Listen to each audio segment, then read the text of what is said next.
This show is sponsored by Sevi, answering all your commercial real estate needs. Sevi is the first commercial real estate company committed to the 4 C's: commercial real estate, community, content, and culture. Go visit Sevi at Sevi, SEVI, properties.com. Again, SeviProperties.com. Hello, everyone. Welcome to the DMV Business Show. I'm your host, Otto Sevilla.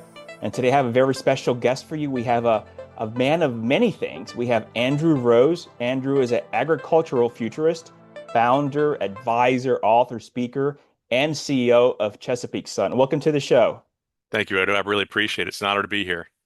My honor, truly an honor. So for those who may not know, they're like agricultural futurists. Is that the future? Obviously something with agriculture and farming and food. What does that mean? Well, in a nutshell, it's how do we provide for people whose parents haven't been born yet on a planet as it will be, using the capital, the innovations, the people that we have right now to prove these things out. And the second question is, well, how do I become one? Can I go to college to learn something about that? And the answer there is maybe. I don't know. It was not how I got to this spot. I was working for a very large bank called Farm Credit, which is a government-sponsored enterprise like Fannie Mae or Freddie Mac. And I was working in capital markets. And my role was to finance novel plant and protein production. So how do we grow algae at scale? Or how do we utilize seaweed as a biostimulant or a cosmetic ingredient? The demand is there, the supply is there, but the whole middle, the supply chain is lacking, or it has to be co-opted and moved around enough to support a new product coming to line. And as a banker, if we're making a loan, we got to make sure this company exists in 20 years. So working through underwriting, it's not, there's no magic bullet to being a futurist. It's understanding risk.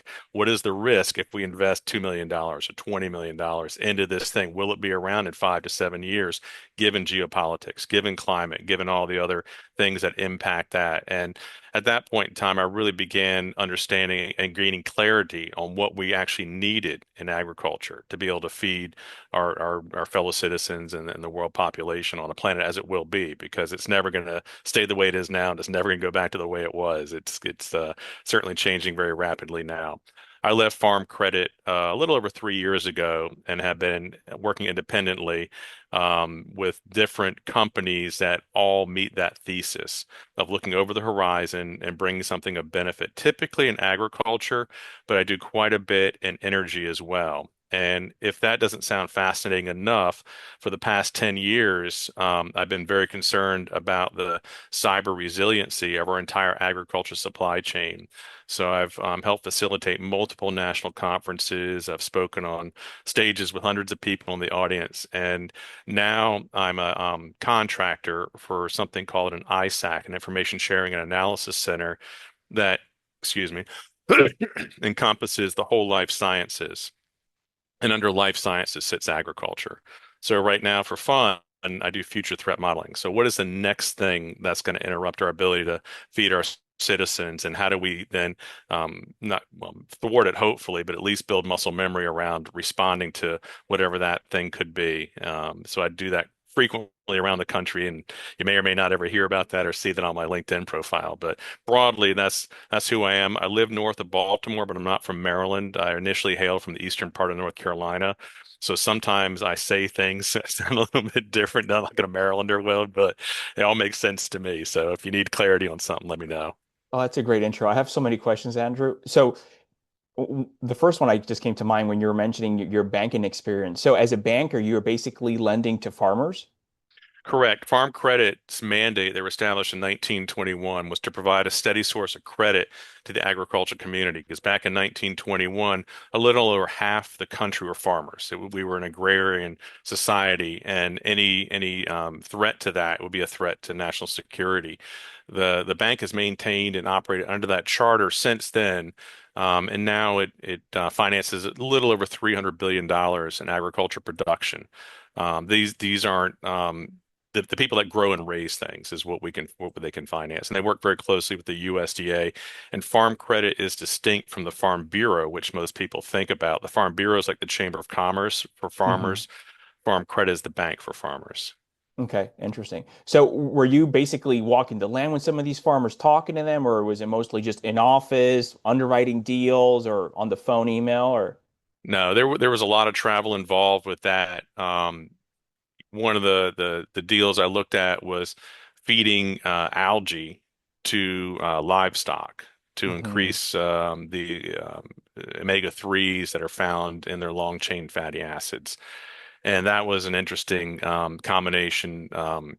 Grow facility, then process facility, then fed to the swine, and then prepared in the kitchen type of thing. So it was looking at the entire operation, not only from the field or behind the farm gate, but all the way to the consumer plate and how that looks. But yeah, I've seen quite a few things, and thank God for Zoom. So now I can meet all these CEOs, regardless of where they're sitting, and learn more about what they're doing and what they really where they think the future is going to go as well. That's interesting. You were also mentioning as far as cyber and agriculture, when you think of cyber, that's not the first thing you think of as far as different industries. Obviously, it can affect everyone and anything. But you're like agriculture, farming, really? Yeah, and there's a couple recent precedents there. If you think about what's happening with Ukraine and Russia, Russia will destroy electricity in the winter to kill people, and they'll take out the food when it's warm to kill people. So it's a tool of war, and kind of I mean, well, maybe it's known, maybe it's not unknown. If your child goes 5 days without eating, you're bound to break a law to make sure they get food. And if you go 3 weeks without food, you pretty much guarantee the government's going to fall. So it's one of those bottom of Maslow's pyramid, and as a society, or at least domestically, we're closer to the top. We need the intellectual, the emotional support, and stuff like that. But that water, that food, and that shelter are still sitting down at the bottom. They don't get the attention that some of the top level things do. But if you think about what we need as a society, how critical agriculture is, and then there are a lot less farmers now. There's less than 2 million farmers, and each one on average feeds 160 people. And in order to operate a farm like that, it's a massive farm at a massive scale. And you've got machinery out there that is autonomous, that to the centimeter knows where it is, the centimeter knows how deep to put a seed in there, has full information about this, about the harvest and all that. So there's a dependency out there on technology to reduce the amount of labor, but that also brings in an increased threat to undermine that. So this can be hacked, obviously, right? Like they're always Oh saying, "Oh, yeah. what if China does this?" And China, everyone's scared of China, and so if it does get hacked, I guess that's what you're working on as far as the cyber part of it. So, my part of it is what's called right of boom. So after the incidents happen, so when Okay. I walk in, the assumption it's already occurred. Oh, And what does your instant response plan look like? Who is the one communicating to the press? Who is communicating to your investors? Who is communicating with incident command? How are we going to rectify this? How do we keep operations going? And if we no longer have a digital backbone, do we have paper? Do we know how to use paper? What does that flow of information look like? Can we turn machinery on and off manually? I mean, there's a lot of things that when I come in there, there's a lot of emotion tied to this, but the better prepared you are for an incident, the better off you're going to be. We do say often, in the old days it was if and when you attack, and now it's when and again. So we're seeing constant cycles over and over. And the better prepared someone is, the faster they can isolate that and move on without having to greenfield all their equipment. how often did this happen? I don't see the news very much, but you don't see that now. Oh, so and so Kraft or this company or not mentioning any names here, whatever got attacked or this happened. And obviously they don't want the media to show it, right? Well, it depends on how the SEC reporting requirements are for Okay. disclosing a cyber attack or attack like that. Um, the what you see in the press is what you see in the press. Those are the big boys that have stood up and said it. When we talk about agriculture, the easiest one to track down is John Deere. They were some white hat security researchers took up a challenge to see if they really were as impenetrable as they thought they were, and found that they were not. And that really opened the door to a lot of things. So if your viewers are very curious, you can Google DEF CON 29 John Deere, and then SIC codes was the security researcher that disclosed it. And it's a marvelous video and a great instruction on hubris as well for some of these brands that now take it a lot more seriously than they did back then. Wow. Before you got to this industry, you were mentioning, you grew up in North Carolina. What part of North Carolina are you from? The eastern part of North Carolina, and thanks for asking there too, because there's a lot of debate around the country who's got the best tasting meat. Like Texas hangs their hat on brisket, and Kansas City likes these burnt tip things. The only way you consume raw, well, not raw meat, cooked meat is with vinegar on it, and that's pig. That's Eastern North Carolina style, and I think that's by far the best that's out there. Um, and it's a wonderful part of the country. I think the beaches are well, I shouldn't say this. They're unvisited the way some other beaches are. Maybe if you stay in the Outer Banks, it's kind of crowded, but down south, some of the other beaches are beautiful. So, like, what areas or towns where you grew up with? Well, Durham, and then heading Oh, got it. east. So Okay. Wilmington, Okay. Greenville, Havelock, the whole area down in there, New Bern. These are neat little towns, and some of these names you might see if you're driving out to the Outer Banks. And if anyone is curious about North Carolina, Eastern North Carolina barbecue outside of Goldsboro is a restaurant called Wilbur's. You can get some good stuff there. And if you make it to Greenville, Bees Barbecue is by far the top choice of most barbecue aficionados around the country. Andrew, if I can just briefly take you back to your childhood in North Carolina, what were you into? Any extracurricular activities outside of school? Maybe then, I don't know, maybe you were exposed to farming. If you had family members with farms you would visit, I don't know. How was it growing up in North Carolina? Not at all. I'm an outdoor person, so I had very little parental oversight. So I spent most of my days outside, whether it was fishing or hiking, exploring, and that's carried on to today. So one of my passions right now is mountain climbing.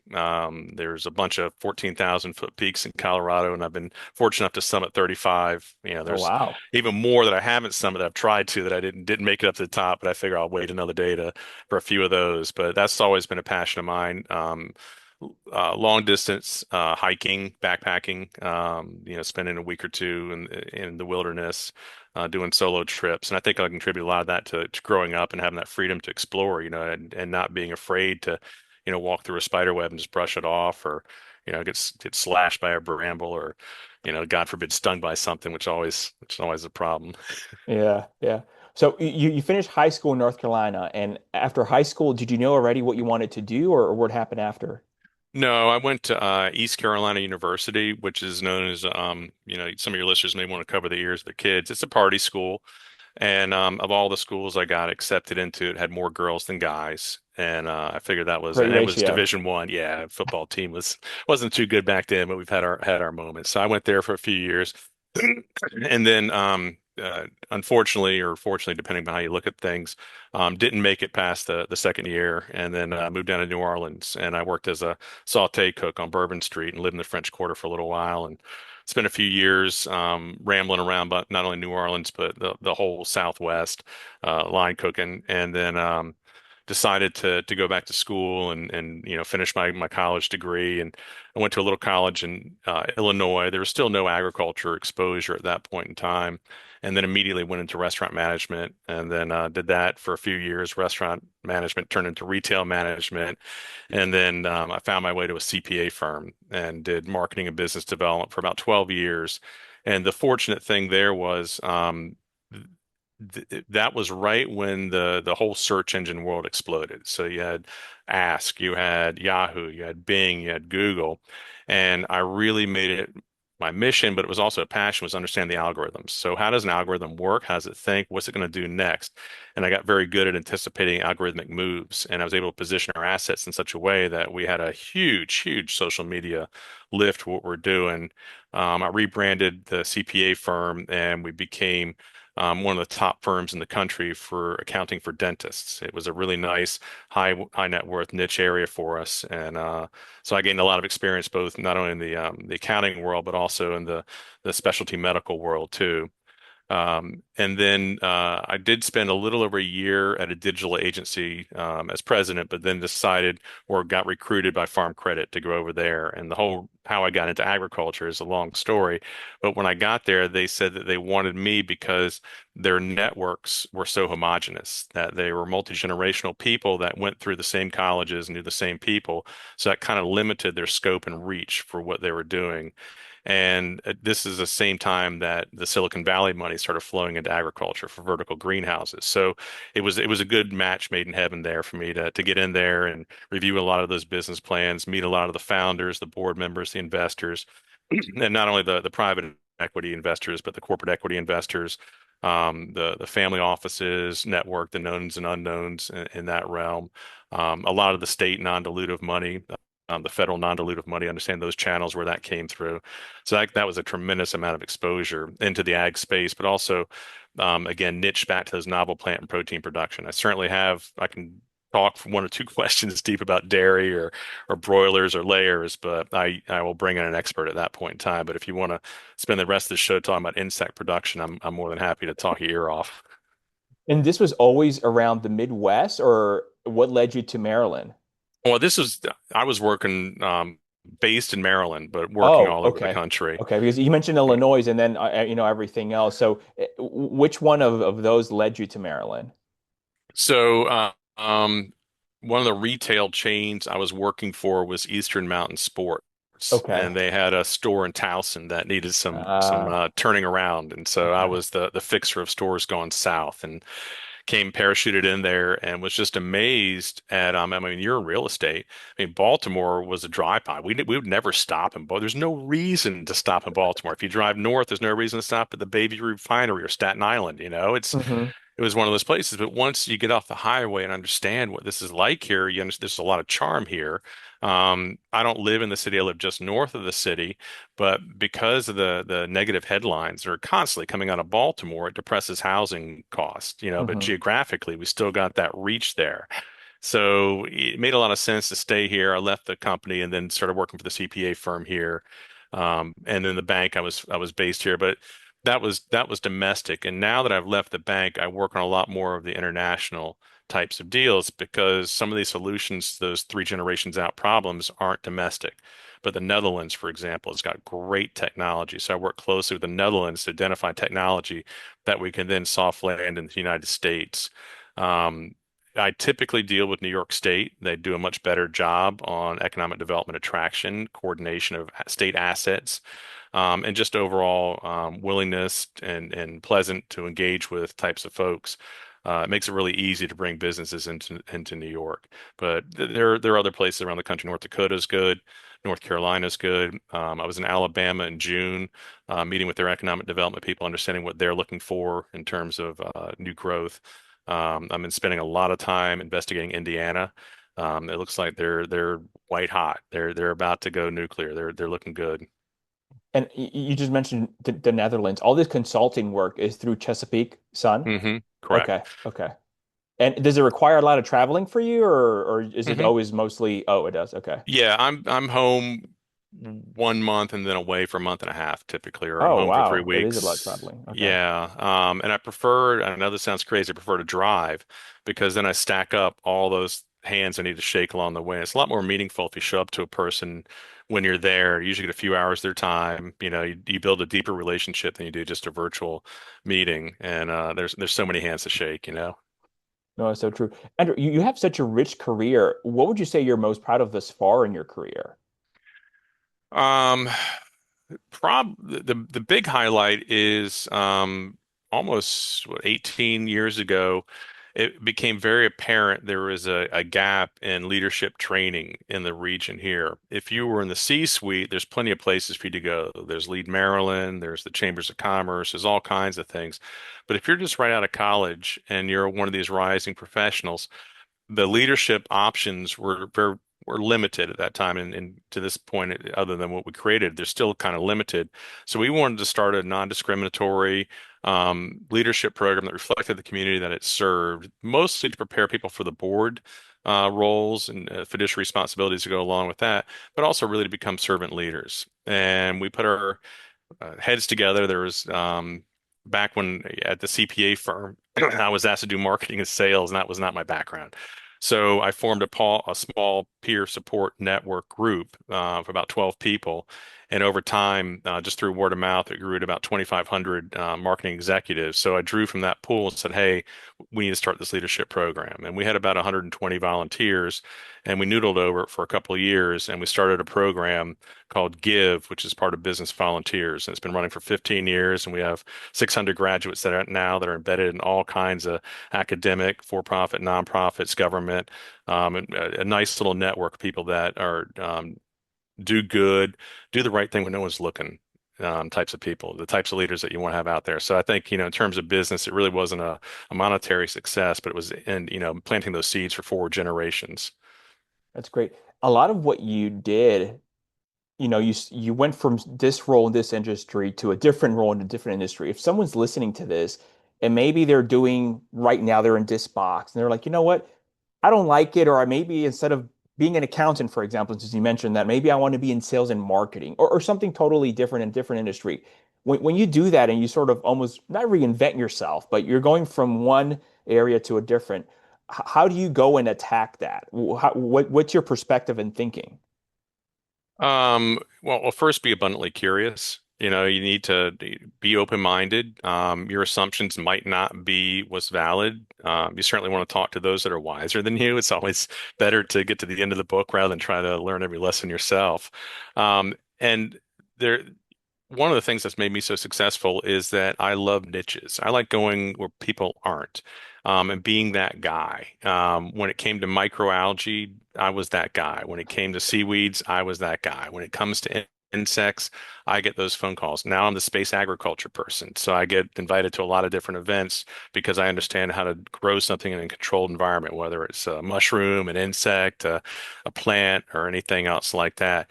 I would say, if you're planning on making a move like that, find a niche and research the heck out of it. There's professors out there, there's white papers, read everything, study, watch videos, become that expert.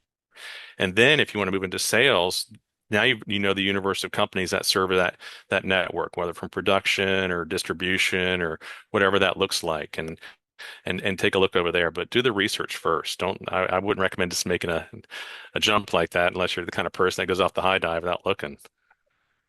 Yeah, definitely. All through our life and our careers, we all have setbacks and failures, if you want to call them that. Anything that comes to mind, Andrew, that, of the biggest setback you've had, and what'd you learn from that? hmm Yeah, and this is a good one. Little red flags turn into big red flags. If you apologize for behavior from those around you from time to time again, it only gets worse. It doesn't ever get better, regardless of what you think. And I think when I think about the failures that I've had, it's because I didn't recognize it early enough. That I thought this was a situation that I could fix and we can move forward and get to that point. And I've learned that's why I'm independent now. I've learned over time that it's better just to partner with those who work best with you. We've got a loose set of consultants that are all high trust that we've worked on multiple projects before, decades of experience. And when we've got about 18 or 20 deals in front of us right now that all want to engage us, but we're all slowly going through diligence on them to see which of these do we really want to engage in and put our networks into and our personal capital and everything else that we've got to make these things successful. Like Mac, that was one of the conversations we're still diligencing. That's great. You being involved in different things, how does your day look like? I'm sure, is it different, or do you try to break it off in different blocks? Well, it's mostly this, it's Okay. have breakfast and then anywhere from 4 to up to 9 different Zoom meetings, sometimes in-person meetings. I try to at least stop by 4 o'clock so I can get out and run for a couple hours or hike or just get some exercise, because I mean it's easy to stand in front of a computer and talk and look at the screen, but you still need to take care of your outside self too. Sure, sure. You mentioned with the amount of traveling. I don't know if you're a family man, if you have any kids. If so, how do you work around that? Well, I'm fortunate that they're off the payroll, so Okay, and it's a good part to be to. And for those that have young children, just know that in 15 or 20 years, you too will have your childhood back, and it is there with the horizon for some of you. And it's always been a passion of mine. I've always, I really get a thrill out of going into a new place and I haven't been before. And when I do travel, I try to go to those little tertiary cities that people overlook. And go there, and I go to a coffee shop and get a local coffee shop and get a cup of coffee, and then listen like a thief to the conversations around me and study the cork board. And I typically try to meet with economic development people, heads of academia, the agriculture community, just get a sense of what's going on around there, what's the feel on the ground, and I can use that information then as we're working at deals and looking at different opportunities, because a lot of the economic development folks will say, "Hey, listen, we've got X amount of money that's unspent to solve these problems. We still haven't found solutions yet. And then I can go back to my networks, whether it's domestically or internationally, and say, hey, here's a problem that needs to be solved. Here's the amount of money that we have set aside to try and solve this. Can we get these things done? And it's always in the agricultural space. Mostly, I've got a couple of big energy deals right now that I'm working on. I'm really bullish on hydro, both as a generation to make electricity, but also as a storage medium. I think we look a lot to lithium and a lot of exotic materials to store energy, but water is right there. The easiest example is out west. I think it's the Craig River.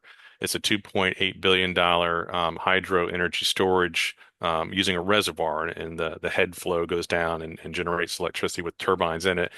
But I would like to see more of a on farm or even household size ability to do something like this, because a lot of that runoff, whether it comes down your gutters and goes down the street, or it's running down from a parking garage in a city, that's all energy that could be used with micro turbines, and then using the water in bladders to store it underground is another way to utilize water as an energy storage medium. And then obviously you can drink it, you can irrigate with it. There's a lot of other things you do with water than just use it for energy purposes. But I think it's a missed opportunity for us right now. And I'm also very bullish on nuclear, the small modular reactors and the micro reactors. And when I tell people that, and I tell them, nuclear is green, it's the only green alternative that we really have that's going to be reliable. 50% will say yes, and 50% will say, well, 3 Mile Island. And I'll say, well, 3 Mile Island wouldn't have happened if they used salt rather than water as a much higher boiling point. And if we use technology that's more advanced than 1950s, like most of the rest of the world does, we can recognize that kind of energy savings and start weaning ourselves from a lot of the hydrocarbon reliance that we have right now. Andrew, how'd you even get into energy? Future, again, Okay. it kind of fits that larger future-facing thesis. So energy, climate, and ag. Um, and the further I look, the more analog it gets. And I think energy is going to be a luxury, in the far future. But it's here now, and if we can do some things with it, and we'll see where it goes. Yeah. You don't even hear mo nowadays much as far as hydro, and because now it's typically solar, or now nuclear has been like the latest the past year or 3 years, right? Um, Being involved in all these different industries and being a futurist, if someone's about to graduate high school and they're contemplating where can I go to for future growth, before they were like, oh, you need to do computer science, you want to go into Silicon Valley, that's where you'll get the most money and there's growth. Things you're starting to see are changing, especially with AI now. What's your personal opinion on that, as far as where you see growth potential? Well, a lot of folks start with a solution and they look for a problem. The solution is I'll get trained in coding. Hmm. Then I'll go find a problem to solve with this tool that I've just developed. The best way to do that's invert it. What is the most existential problem you, your family, your town, your city, your state, your region, your country, the world faces, and what are the problems that are unsolved in that? That's where I would say spend some time, do your niche research, build those things out. The problem set is immense right now. I mean, global warming, for example, is one problem. So, what are those things that we can do to start addressing some sort of solution that's scalable, that can have an impact great enough to start arresting the speed of global warming? It could be, if you're in the eastern shore of Maryland, saltwater intrusion. If you open your tap and drink your water, it tastes like sulfur. Well, it's because salt water is now embedded in your fresh water supply, and eventually that's going to become an uninhabitable area of Maryland and have to revert back to some sort of marshland or something like that. So these are problems that need to be solved for.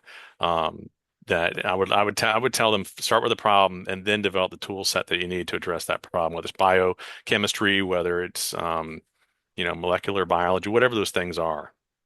That's great.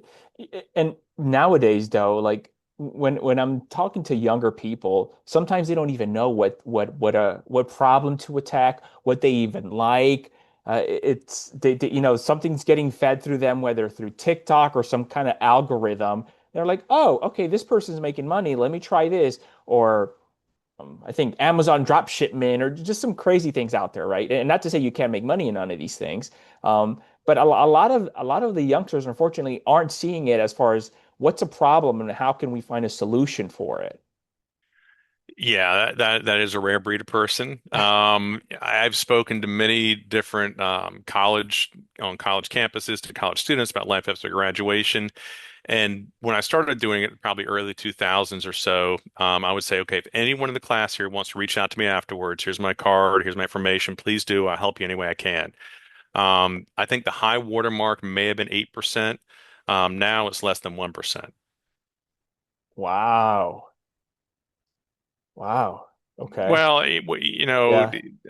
the kind of what I do tell people, there is a lot of benefit in drinking alcohol, watching Netflix, and going to bed, and then going to work and doing it again. There's a lot of benefit to the matrix. It's pretty scary when you get outside of it. So I don't begrudge anyone that wants to make money on TikTok being an influencer and what have you. I mean, we don't have armies of Jedi. I mean, it's just the few and the far between. Yeah. Yeah. When you're going into college campuses and speaking, what are typically the conversations or the talks that you're doing?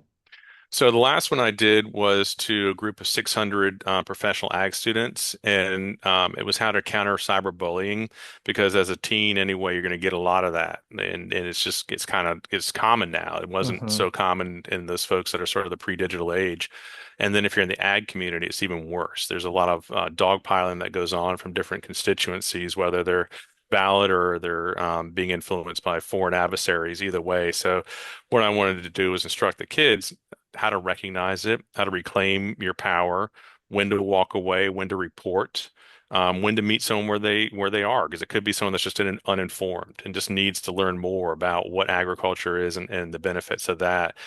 But I just wanted to give them a little bit of peace of mind because a lot of times I think they're alone out there and what they're doing and how it impacts them. I want to let them know there is a support system out there and there's certain things you can do as an individual. And I also wanted, this was 2 years ago. So I also wanted to prepare them for AI engineered social attacks. So, this is your friend or someone who seems like your friend with a synthetic network, synthetic history. It could be someone that you know using their voice and their image to influence you, and just letting people know that if you have an emotional response to information that you're taking in, you're being manipulated. And you need to stop and ask yourself why. And the reason why is that emotional response comes from the limbic part of your brain, the reptile part. It doesn't have the capacity for words or rational thought. All it has is the capacity for emotion. Emotion. A lot of people just run on limbic, but if you stop and ask yourself, why am I being manipulated? It bumps up the neocortex. And now you can start rationalizing what is this information coming in? Why am I feeling this way? And as soon as you start asking those questions, that gives you a little bit of a shield against it, and that then the spidey sense can kick in. That's great advice.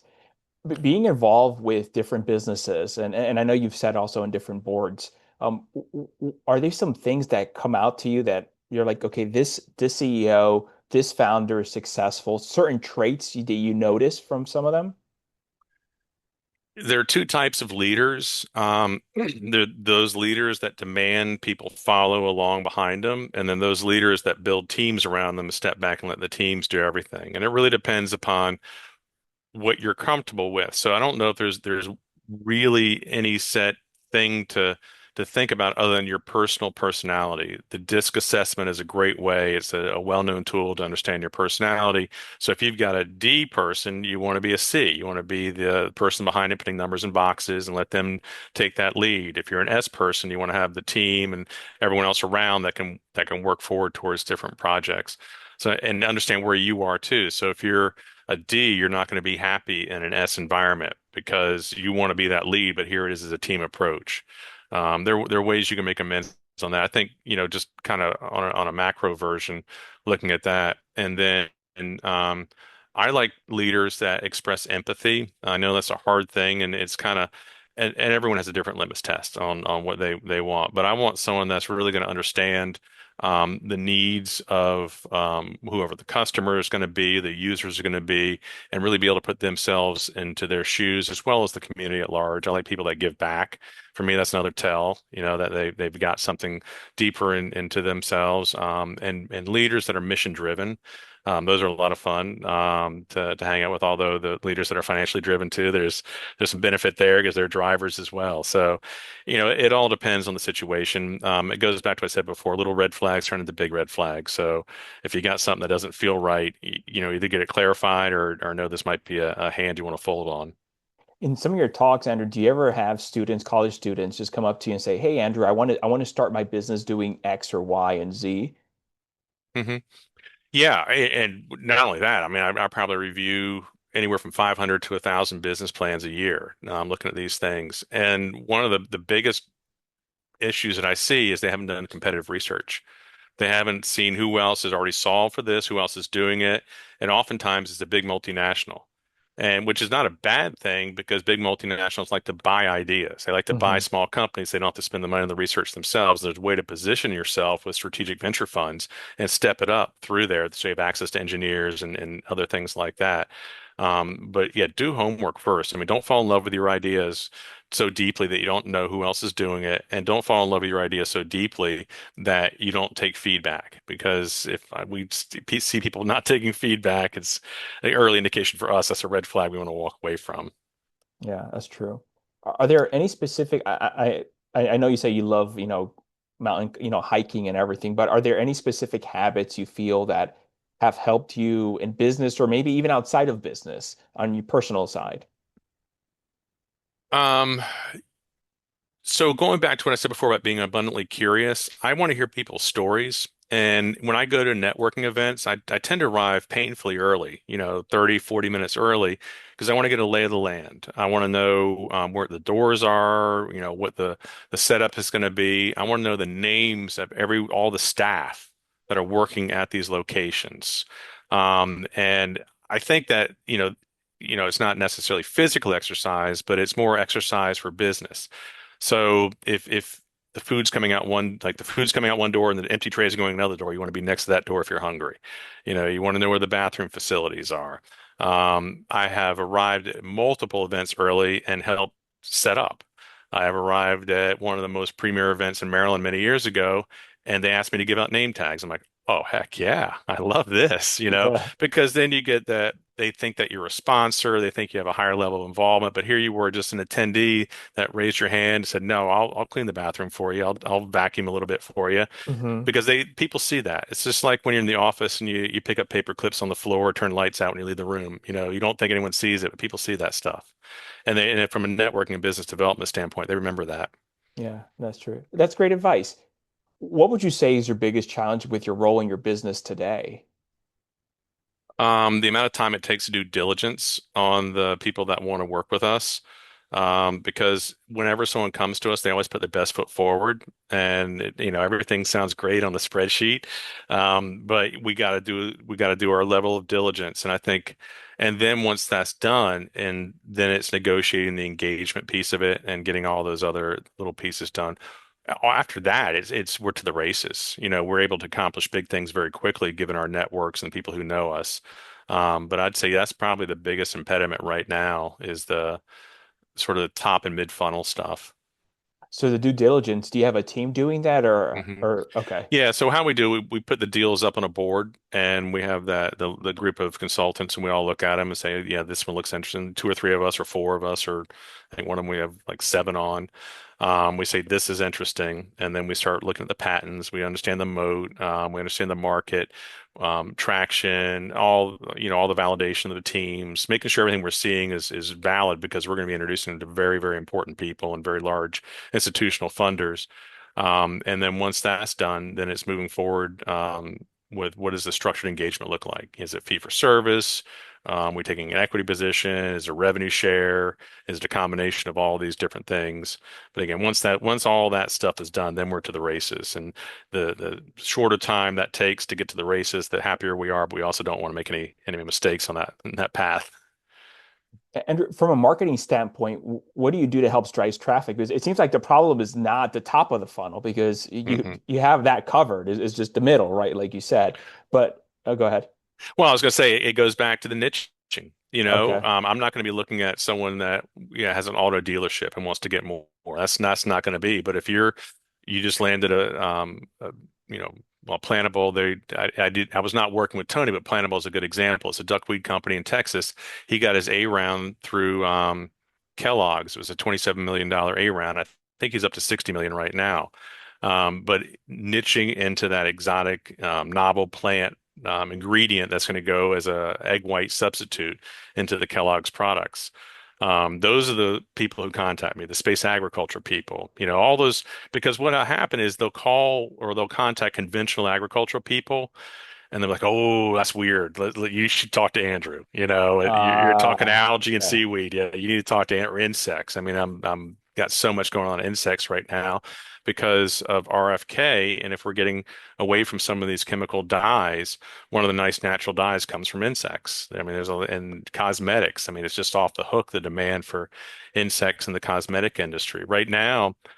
Even aquaculture, because I mean, you know the Chesapeake Bay. Hmm. There's a little fish in there called a menhaden. It's a filter feeder, and omega protein will send the spotter Cessnas out, and they'll seine net the omega or the menhaden, squish it out, get the omega-3. What has happened due to decreased stocks is that the price point has gone up, and it's difficult for the aquaculture industry to procure enough of this as the base feed for any kind of fish or shrimp that are out there because the cosmetic industry is paying more for that. But insects give us a great middle ground because that's another place we can get those collagen and elastins and lipids and things like that we need. Insects are cold-blooded. You'll get 5 to 9 harvests a year depending upon the species. So there's a lot of upside benefit there. When you say insects, people immediately go to like dare food. I ate a cricket one time or a scorpion in a lollipop or something like that. But people food is just it's well, first world country. Right. Hmm. So if you want to eat an insect in the United States, it's going to be like a flower in a muffin. If you want to eat an insect in another country, it's going to be, do you want crickets or croutons on your salad? It's very common in different places, but protein's protein. But I like those niche markets. But again, going back to the pipeline and funnel, if you are in one of these niche markets, I'm typically that phone call. Well, you'll find me. I mean, so you basically have a deep Rolodex because, like you said, they go to some of these venture funds and they're like, "Oh, you need to talk to Andrew." Yeah. Yeah. Oh yeah, for sure. Yeah, I get so many referrals from VCs. And it's good. It's Yeah. good because I mean, they've invested in their portfolio companies, and they've got a 7-year horizon on these things to strip the chassis clean. And if there's not a lot of meat on the bone, everyone's going to be very unhappy, especially those limited partners. Hmm. What do you know now that you wish you would have known at the start of your career?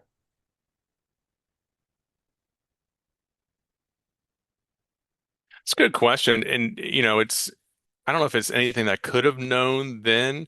Um, But being your own boss is pretty revelatory, I mean, if you think about pre-COVID, it was normal to drive to an office, put shiny shoes on and make sure your pants had a crease and your shirt had buttons on it, like mine does right now.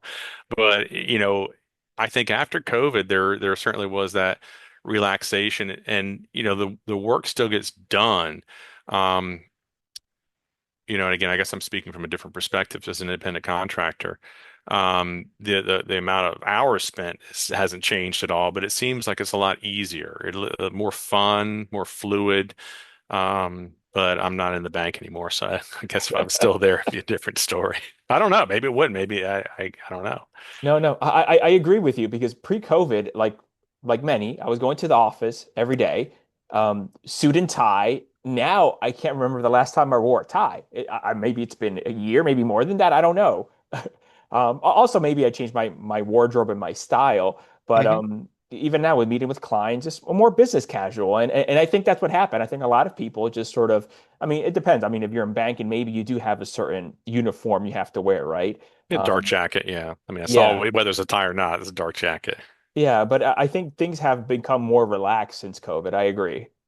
Yeah, and relaxed and I think authentic. I think we're seeing more of the people underneath whatever mask it was that we felt we had to wear at that time. And maybe Hmm. that's the lesson, is that maybe you don't have to wear that mask. Maybe you don't have to pretend to be someone else. Yeah, there's a lot of chatter about imposter fit syndrome, which you may or may not agree with, but there are some people out there that feel they need to emulate something or be something they're not. And I think when you're not true to yourself, that's going to come out as well. You're not going to be comfortable.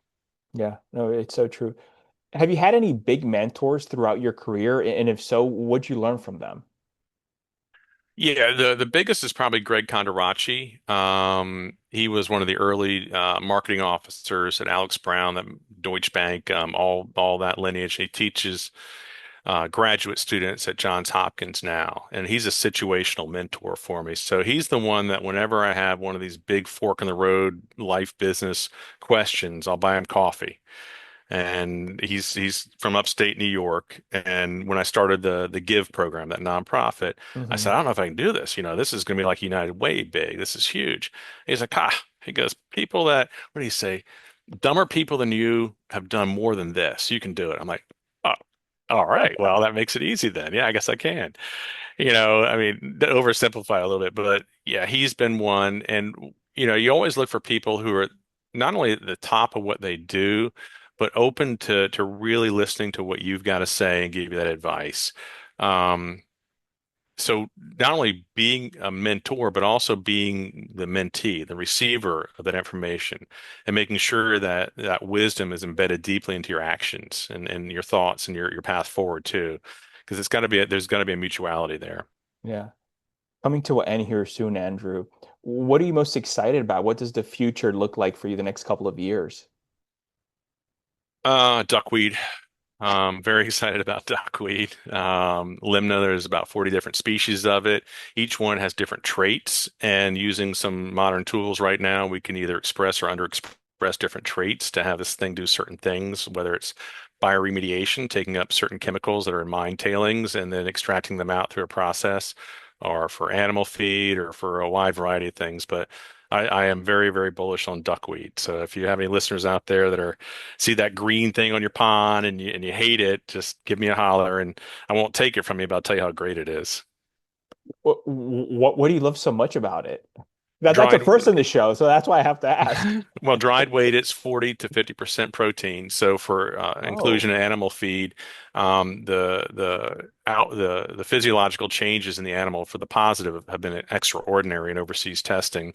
And then in terms, it'll double in size every 16 hours in optimal conditions. It's two-dimensional.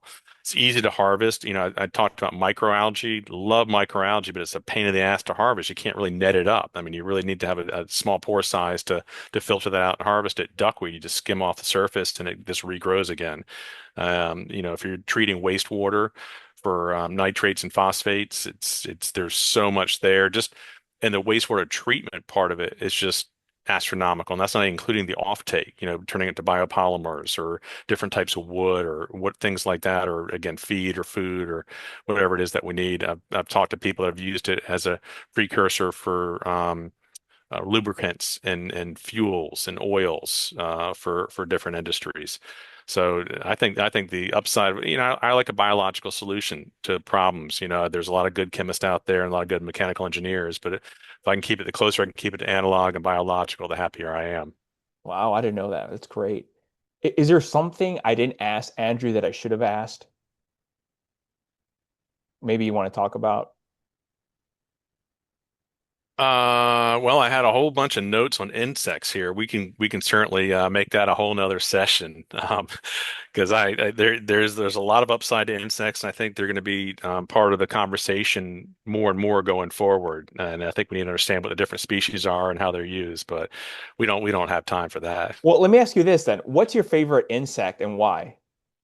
I'm bullish on mealworms. I know a lot of people like the black Mealworms. soldier flies, but we call the black soldier flies the gateway bug until you kind of progress up to the mealworm side of things. Crickets definitely fill a niche. Fruit flies have been in the fruit flies are the most engineered insects. So we can engineer fruit flies to make any kind of recombinant protein that we need. I know the black soldier fly has been engineered to make insulin. I mean, there's a lot of interesting bio pharma applications here too. But mealworms, they're two-dimensional. They don't hop, they don't fly. They sit there and they eat, and then they have sex, lay eggs, die, and do it all over again. There you go. Wow. When you're not busy working, what do you like to do for fun in your free time? Well, I mentioned hiking, sleeping outside. I was able to sleep outside for 75 nights last year. That's my high water mark. But ultimate frisbee is one of my big passions. So I practice all my different throws constantly, even though there's no one to throw it to. I'll go out with 6 or 7 discs and pitch them around a little bit. But that's how I do relax. Are you like in a league for Ultimate Frisbee? I'm too old now. We had a pickup league out here, and I played there for several years. But I tweaked my knee one time, and I figured, Oh, it's fine. But that for me was a warning that if I you keep on playing, I might not be able to climb mountains, and that Hmm. was the bigger love of mine. So I still train for it, but I don't play it. That's great. If people want to learn more about you, Andrew, and want to reach out, where can they go to get more information, please? Oh, LinkedIn. That's the best place to find me. Andrew Rose, Ag Futurist. And the fun fact is, I think I had marketing strategist or something like that for a while. And I changed, I talked to someone, they're like, oh, put what you love. I'm like, okay, ag futurist. Within 2 weeks, I got picked up as a keynote speaker to a global protein supply conference. I needed an ag futurist. And so I got to tell them what the future of the ag supply chain is going to look like in 12 years. And that was Wow, that's sobering. amazing. That's great. Andrew, thank you so much for joining me today. It was fun. Oh my goodness, what a pleasure. I can't wait to see this and I will be show 200, correct? Yes, you correct. All right. We're gonna end the fourth season with you. Thanks again. I really appreciate it. Outstanding. All right, well have a good day now. You too. Take care.